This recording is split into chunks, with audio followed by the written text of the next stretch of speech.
Inscription. Pour débuter, cliquez sur « Inscription » puis « Patient ». Renseignez votre prénom, votre nom, adresse mail, ainsi que votre mot de passe, puis cliquez sur « Continuer ». Entrez votre date de naissance, numéro de téléphone, puis votre adresse en commençant à la saisir, puis en sélectionnant parmi les propositions. Cochez ensuite les cases relatives aux conditions d'utilisation avant de cliquer sur « Continuer ». Renseignez votre carte bancaire, nécessaire en téléconsultation, ou bien cliquez sur « Plus tard » pour passer cette étape. Mais rendez-vous.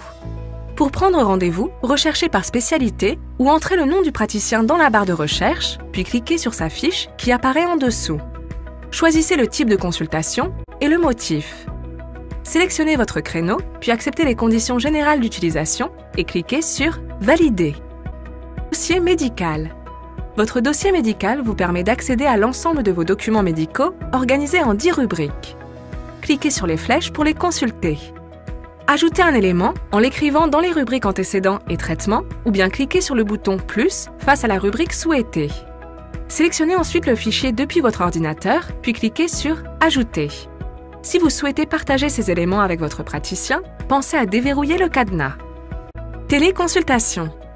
Depuis la page d'accueil, cliquez sur le bouton « Prochain rendez-vous », puis entrez dans la salle de téléconsultation.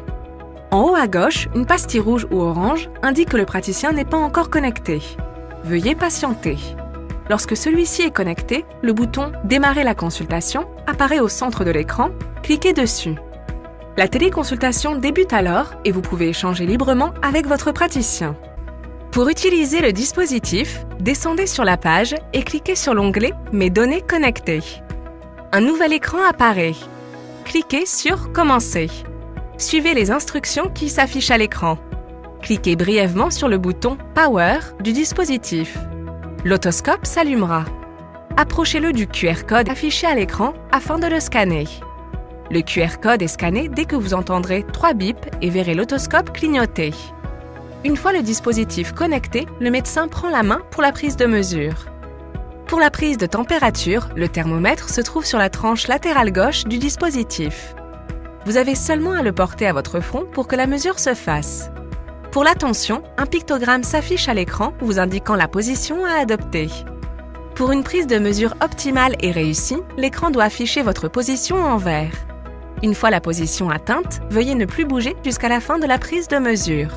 Pour la saturation en oxygène, le capteur se situe en bas à droite du dispositif.